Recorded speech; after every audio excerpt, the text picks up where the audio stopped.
This bulletin proudly brought to you in association with Alex Campbell's Menswear.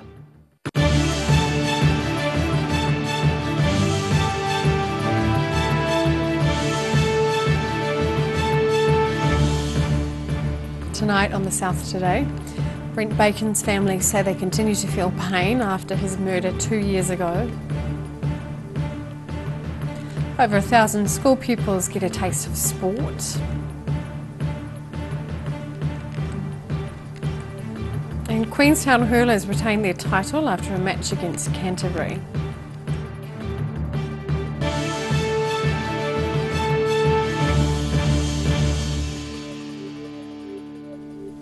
Kia ora, good evening, I'm Sophie Morris. A man who beat a nearby resident to death with a cricket bat has been found guilty of murder. The victim's family say they will continue to feel pain and suffering into the future. So Brent was brutally taken from us just over 2 years ago. His blood, which was spilled in an unjust death, has cried out to be avenged ever since. The actions of the defendant were callous, barbaric and cruel, and have ripped our lives apart. We as a family, which includes Brent's 3 precious children, will never get over this. Our wombs will weep forever. The family of murder victim Brent Bacon say they will continue to feel pain and suffering after a jury took only an hour to find 39-year-old John Collins guilty of murdering a friendly nearby resident. Brent was funny, intelligent, a funny, intelligent, loyal soul. He saw the best in everyone and had an intense desire to connect with others. He sought and craved people, love and meaning in his life. Brent was our glue. He made our family stronger. His presence will be sorely missed forever. Crown Prosecutor Richard Smith says forensic evidence showed that Bacon was hit on the head with a cricket bat while sitting on a couch and ended up on the floor with Collins continuing to rain blows down on his head. Bacon's body was dumped at Steep Hill Road, just off State Highway 1, north of Dunedin. It was Bacon's brother-in-law who first discovered the blood-spattered crime scene in Bacon's house, with him having to inform the family of what seemed to have happened. The trickiest part was, of course, having to tell Leah, because it was very, very clear to me, upon seeing what I'd seen, what had happened. Brent's genitals were obviously amongst it all, and it was pretty telling. Collins will be sentenced in May and is possibly set to spend the rest of his life in prison. In Dunedin, The South Today. Southern port workers became the first people in the region to receive a COVID-19 vaccination. An initial 30 workers at Port Chalmers and Southport received injections yesterday as a test run for the vaccination rollout proper, which starts today. Up to 370 port workers are scheduled to receive COVID-19 vaccinations this week. More than 220 staff at Port Otago and 45 workers on the wharf at the Tiwai Point aluminium smelter will receive the first of 2 jabs today, and 100 Southport workers in Bluff will be vaccinated tomorrow. The Pfizer-BioNTech vaccine requires 2 doses, and the second round of injections is scheduled for the end of March. More than 1,200 school pupils took part in a sports event aimed at increasing participation. Sporting activities on offer range from parkour to bowls and even balloon badminton. Southern Year 9 to 13 pupils leaping at the chance to try new sports, including parkour, indoor bowls and more. School facilitator Ricky Barker says about 30 schools took part from across Invercargill and its surrounds. This event is called Connecting Communities. We've got a lot of providers in here today that are showcasing different forms of physical activity in our community and getting all the kids in to see perhaps something they haven't done before, and hopefully post this event they might go and do something new they haven't done and get involved in physical activity. Sport Southland's Made to Move Invercargill team hosted the event to give young people a taster of a wide variety of sports, with many schools and more than 1,000 pupils taking part. We've got close to 30 schools in here from across Ecological and Southall, and about 1,200 students over the 2 days. Organisers are pleased the event could go ahead this time around. As Barker says, last year's event was cancelled as the COVID-19 pandemic began sweeping across the globe.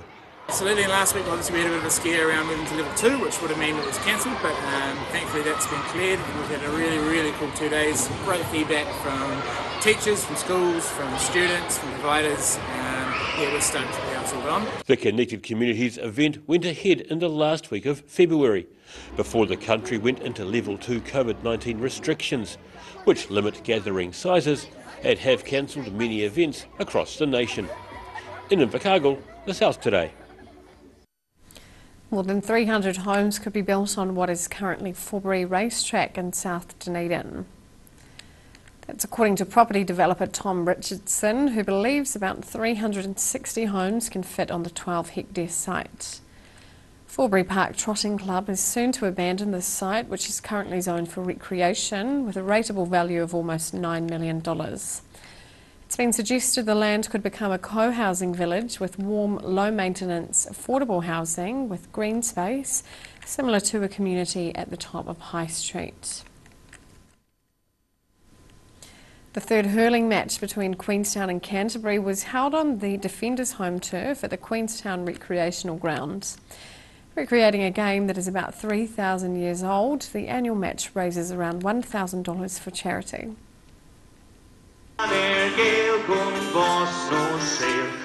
The Irish national anthem was played in Queenstown before the annual hurling tournament played between Queenstown and Christchurch, a match that the Queenstown team, called Band of Brothers, was keen to win. So 3 years ago Christchurch beat us, 2 years ago we beat them, last year was cancelled, so this is the rivalry game now, so we're all playing for the Lindy's Pass trophy, which is ours now because we won it last year, but if they beat us they're going to take it to Christchurch, so we don't want that, we want to keep it here. 8 extra players flew in from Wellington to make up numbers on both sides, with many of those taking part having grown up playing the Gaelic sport, which dates back some 3,000 years.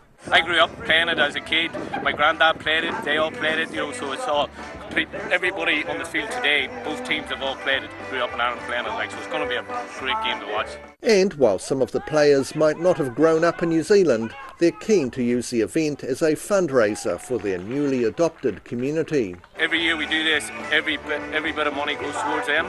It goes, like last year, we did it for the Cancer Society, we did it for Wakatipu Youth, we did it for Harry's Heroes, so every bit of money that comes out today goes to them, we keep nothing at all. In the end, Queenstown retained a trophy, 43 points to Canterbury's 34 points, and over $1,000 was raised for the local St John organisation. In Queenstown, the South Today. Still to come on the South Today, Aaron Smith continues his commitment to rugby in the South, and we hear about life on Mars.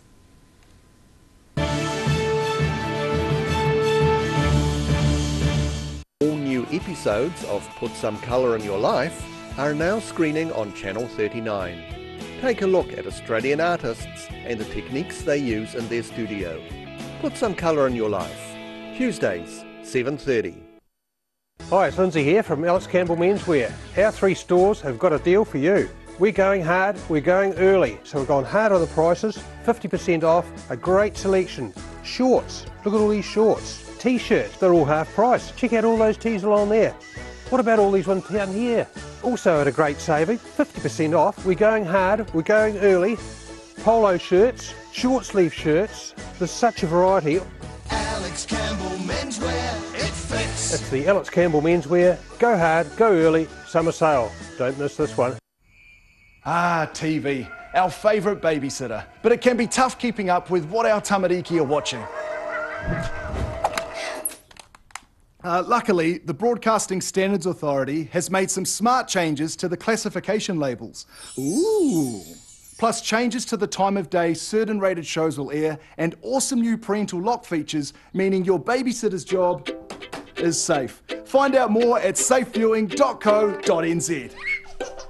A poorly maintained heat pump can lose up to 35% of its output. The Mr. Heat Pump Cleaner team are experts. Their specially developed chemical wash is totally biodegradable. Call Mr. Heat Pump Cleaner and get the job done by the professionals.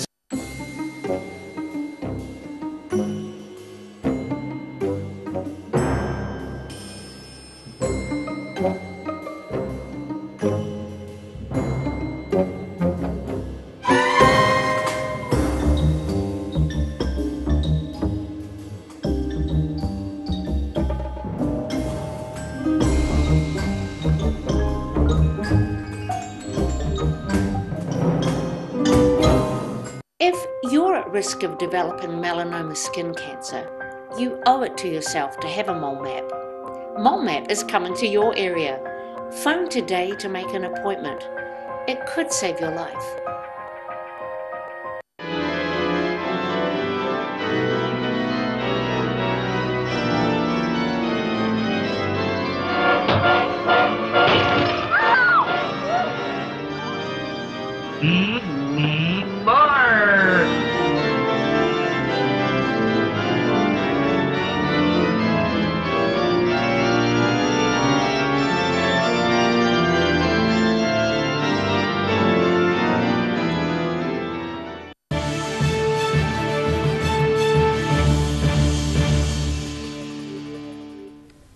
Welcome back.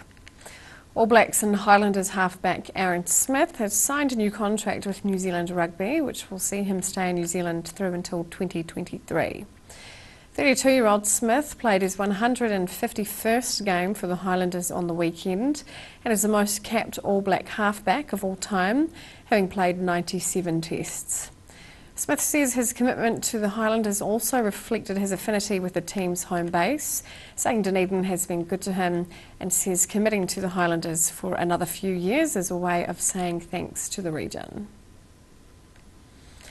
Fish and Game New Zealand is describing the death of fish in the estuary of Dunedin's Kaikoura stream as an ecological disaster. It says last month's significant killing of fish in the Dunedin estuary was not an isolated incident, and the Otago Regional Council tipped the balance in the ecosystem when undertaking flood prevention work.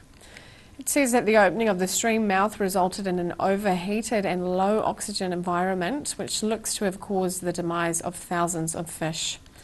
The Dunedin City Council is intending to publish a comprehensive report on Otago waterways later this month. A Dunedin Geology researcher says Mars is not a good choice for human settlement. Professor James Scott says there are many things about the red planet that make it unsuitable for colonisation. University of Otago geology professor James Scott has a number of Mars rocks in his collection. They weren't brought back from the red planet by spacecraft, but fell to Earth after being ejected from the surface of Mars during some of the many asteroid impacts the planet has incurred. Professor Scott says he found his first tiny sliver of Mars while on holiday near Christchurch. The first Martian rock I ever found was in a gem store in Kaikoura.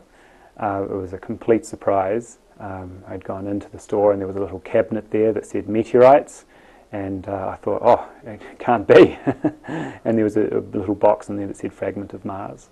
He knows for certain it's a Mars rock by the tiny bubbles of Martian air trapped inside. It's actually quite simple. The Martian atmosphere composition is known from landers and orbiters there. And then when these meteorites leave the Martian surface, they actually are a little bit liquid, a little bit molten, and so they trap bubbles of atmosphere, Martian atmosphere in them. That then travels through space, and then they can be analysed on Earth, and it shows a one-to-one match with what we know the Martian atmosphere to be. Scott says there's far more cosmic radiation hitting the Martian surface than on Earth, meaning that life on the red planet is almost impossible. But he believes primitive life could have briefly existed there 3 billion years ago. Early on in its history, Mars had an atmosphere, and it probably had an ocean, and it definitely had liquid water in the form of lakes. So the temperature at that time was above freezing as well. So it had the ingredients for life. Whether it had the spark or not is a different question. And as for people ever living on Mars, Scott says the planet doesn't really suit humans at all. Mars is unsuitable for life as we know it, for us, partly because the atmosphere is very toxic. It's mostly carbon dioxide, about 95%, which is completely different to Earth's.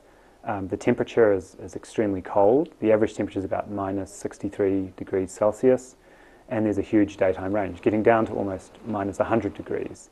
And we have very little water on the surface. There's ice, but there's not liquid water.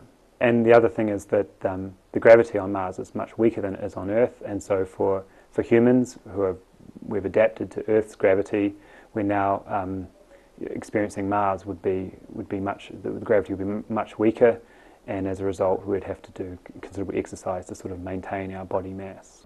NASA's most recent Mars rover, Perseverance, successfully landed on the surface of Mars 2 weeks ago, and the European Space Agency is set to launch their rover next year. In Dunedin, the South Today.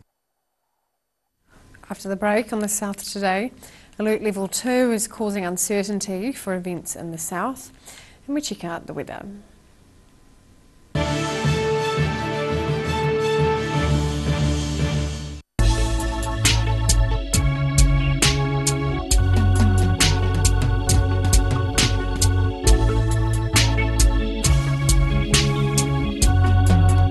What have you got? Okay.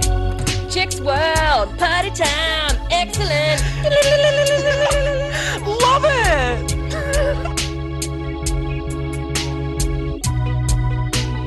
Chicks World.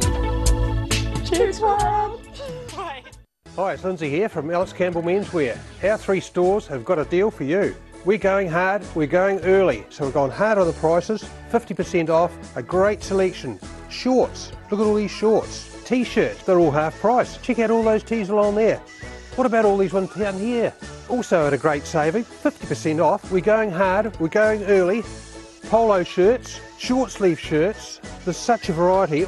Alex Campbell Menswear, it fits. It's the Alex Campbell Menswear, go hard, go early, summer sale. Don't miss this one. A poorly maintained heat pump can lose up to 35% of its output. The Mr. Heat Pump Cleaner team are experts. Their specially developed chemical wash is totally biodegradable. Call Mr. Heat Pump Cleaner and get the job done by the professionals.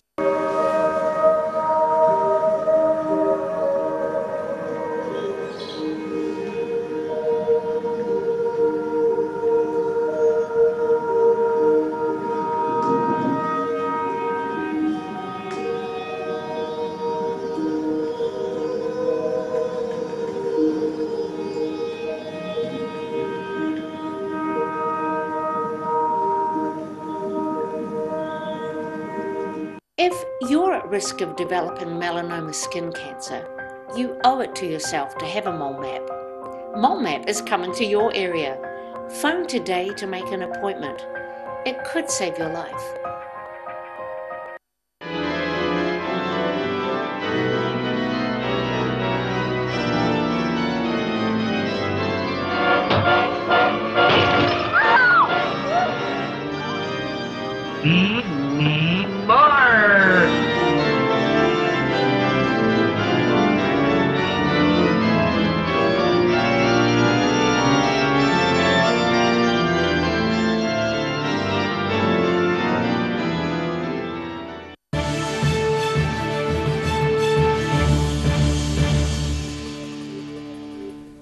Welcome back. Due to COVID-19 uncertainty, this year's A&P show in Wanaka hangs in the balance.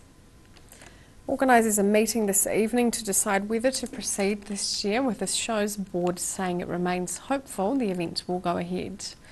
This comes after public gatherings over 100 people are not allowed this week due to the imposition of Alert Level 2. Wanaka A&P show organisers say they will make a decision tonight, which will be publicly announced about 8 p.m. Now recapping tonight's top stories on the South Today. Rick Bacon's family say they continue to feel pain after his murder 2 years ago. Over 1,000 school pupils get a taste of sport.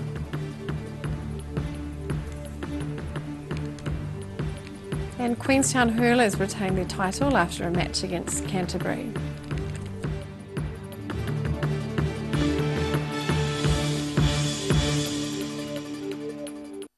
And now for a look at what's happening in tomorrow's ODT. Welcome, Hayden. Good evening, Sophie. Good evening. How are you? Very good. How are you? Good, good, good. Lots of news today. Good news, bad news, all sorts of news. So, as we've heard, they're the Wanaka show, so they are meeting very, very soon, I believe, to discuss whether they go ahead or not. It's not this weekend, it's the weekend after. But obviously just close enough to alert level 2 to be a bit concerned. I'm not a betting man. I'm not sure which way it's going to go. I imagine I'll be looking at the risks, the rewards. Yes. There'll be an awful lot of people hoping it goes ahead. But maybe there'll be understanding if they decide it's too risky. So anyway, front page of tomorrow's ODT will have, hopefully, the latest on their decision. There'll be a lot of people reading with interest. There will be.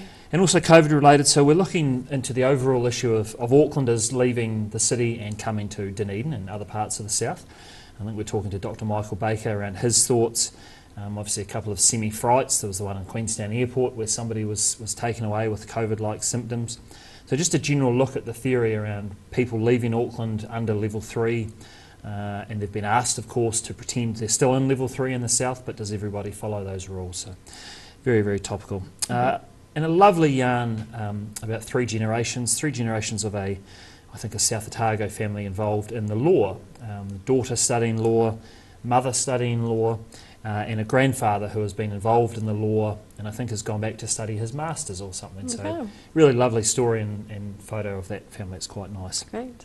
And rugby, heaps of rugby news. So the big news today that Aaron Smith, the Highlanders talisman, the much loved Aaron Smith, is staying on for another couple of years, which is great news for Highlanders fans. Who doesn't want to see Aaron carry on? He's been a remarkable servant and a great player, and we're going to get at least another 2 more seasons out of him, which is great. But on the flip side, Steve Hepburn, our rugby writer, is looking into what's he's calling what's wrong with rugby, a bit of a investigation into the modern game, really, and he's looked into things that people don't like about the on-field product, how the sport has evolved, and talking to some people, including the great Earl Curtin, about what he thinks about modern rugby. So I think that'll create a lot of interest, and we're also appealing to readers to get in touch with us, to contact us, to say what they think about rugby, and any suggestions they might have for how the sport could be changed. So that'll be well read, I think, and well discussed. So all that and heaps more. Interesting news. Thank you, Hayden.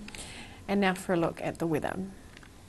Tonight's weather proudly brought to you by Mole Map. Beginning with the southern view, a blue and gold day in Otago. Looking at the situation, a trough of low pressure will wash over southern New Zealand tomorrow, with warmer northwesterly airflow changing to a colder southwesterly airstream. Southwesterly airflow looks set to remain through the weekend.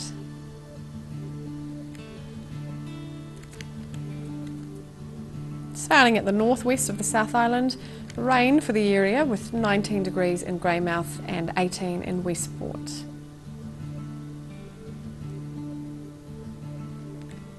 To the east, it's cloud and 24 degrees in Blenheim and scattered showers and 22 in Nelson.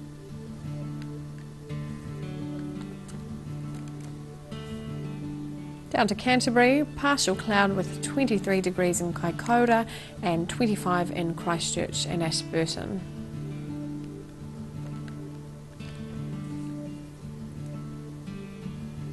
To the southern towns, southwesterly change and showers later in the day with 20 degrees in the Catlins and Balclutha and 19 in Lumsden and Gore.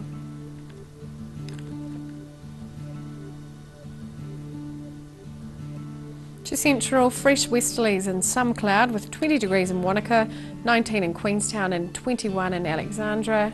Te Anau can expect fresh westerlies and showers with 17.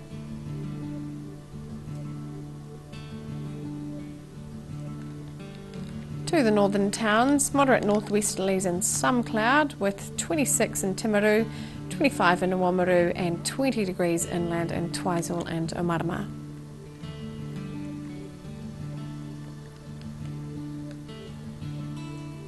In Dunedin, a period of cloud and southwesterlies tonight with a low of 14. Also late this afternoon, Met Service issued a thunderstorm warning for Dunedin and Clutha. Tomorrow it's mostly fine with thick high cloud and warmer moderate northerly winds, but some showers and cooler southwesterlies developing briefly during the evening. A high of 24 and a low of 11. Mostly cloudy and cool on Thursday with showers and fresh gusty southwesterlies. A high of 16 and a low of 9.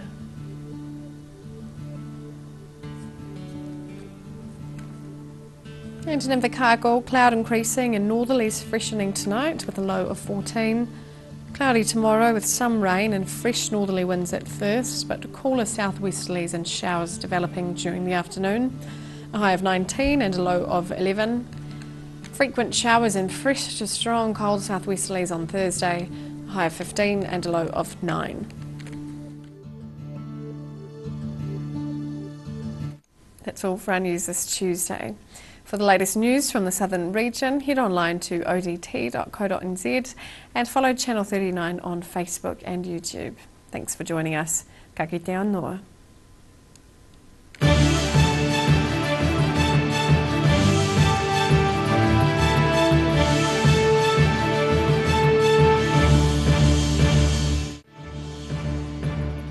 This bulletin proudly brought to you in association with Alex Campbell's Menswear. Supporting local content so you can see more of New Zealand on air.